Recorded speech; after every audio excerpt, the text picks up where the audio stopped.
Good morning, sir. So this is my market review for August 2020. So we have our scorecard here and we have our scoreboard. So first we have AUD. So we have positive 3. For CAD, we have positive 4. For Euro, we have positive 3. For GBP, we have 1. JPY, we have negative 1. NZD, we have negative 5. And then lastly, for USD, we have negative 4. So let's filter out all invalid trades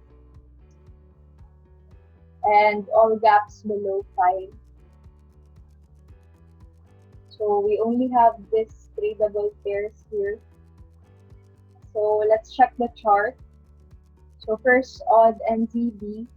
So for odd NZD, this is for pullback play. So pullback play siya, but hindi ako nakapag-place ng order kagabi here. So I just place an order today lang. So SL we have 49. TP we have 104.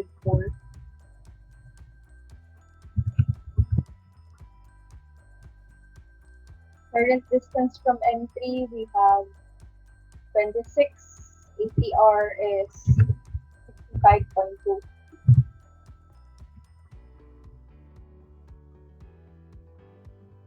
Market structure we have trending. So next we have odd USD. So for odd USD we have buy bias. So nahit na yung order ko kahapon. So I placed an order near this line here. So hit siya kahapon. So currently may position na tayo dito. So initial SL we have 39. TP we have 79. Resistance from entry. So may position na tayo. So 0.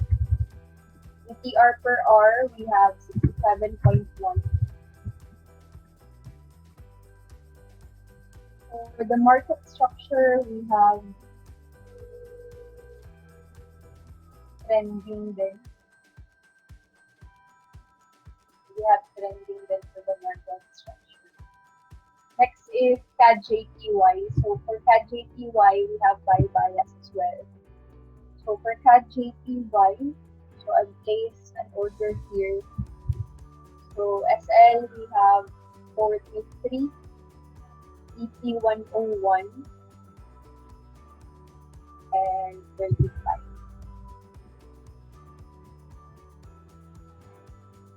ETR per hour we have 55.7. For the market structure, we have ranging. We have ranging for this one. Next we have Euro NZD.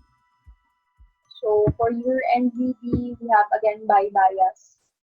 So I place an order here. So SL we have 84. EP is 221. Current distance from entry we have 119. ATR per hour, we have 132.4. For the market structure, let's check.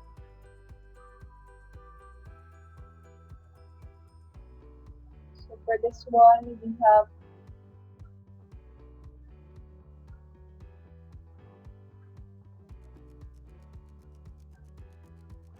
for this one, scoring is in each 4. So currently, naging valid na siya kasi nag-side siya sa box. So for the market structure, let's check each 4. So for me, this is ranging. Yung medyo trending siya sa H1. Pero sa H4 is ranging siya.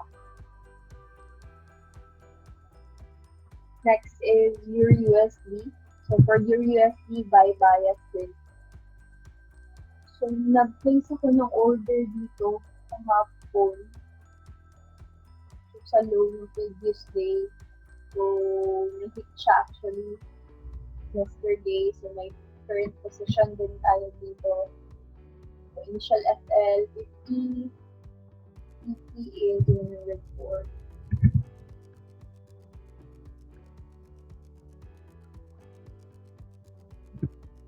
We have zeros, its current position, and then 93.8 for the ATR. So for this one, market structure is ranging siya for your USD. So next we have GBP and ZB. So for GBP and ZB, so I've placed an order here. So we have 77, 207, and 136. ATR per hour, we have 157.7.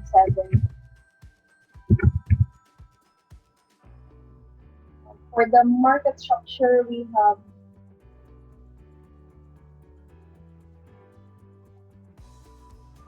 ranging din siya. So, outside na siya sa box.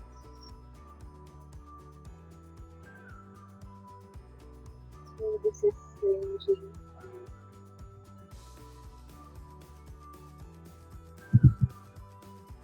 Next is GBP USD. So, buy bias din. So, for GBP USD, meron na din akong current position for this one. So, dito yung MT. Actually, kanina lang. So, hindi ako nakapag-place ng order in this one. So, dito ako nag-place kanina. After this candle. So, medyo malapit pa naman and then medyo malayo pa yung PT. So, we have 142 and 70.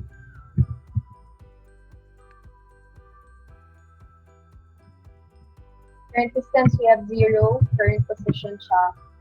So, ATR per hour, we have 105.1. Next is NZD CAD. So, for NZD CAD, we have sell bias. For the market structure pala of GBP USD, so this is ranging. So next we have NZD CAD.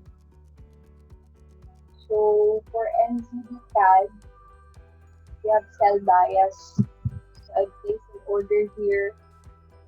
So 44, 114, and 56. ATR per hour, we have 72.2. So for the market structure, we have trending for this one.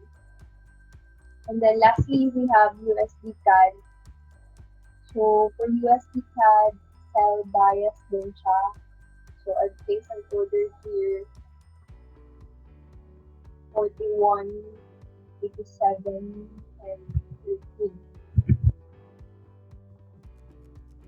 ATR per hour, we have 85.5.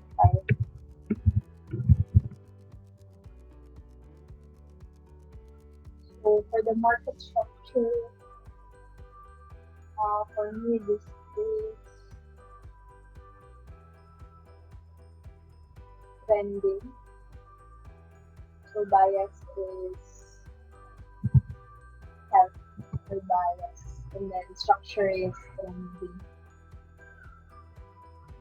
So that's it for today for my market review. Thank you, sir.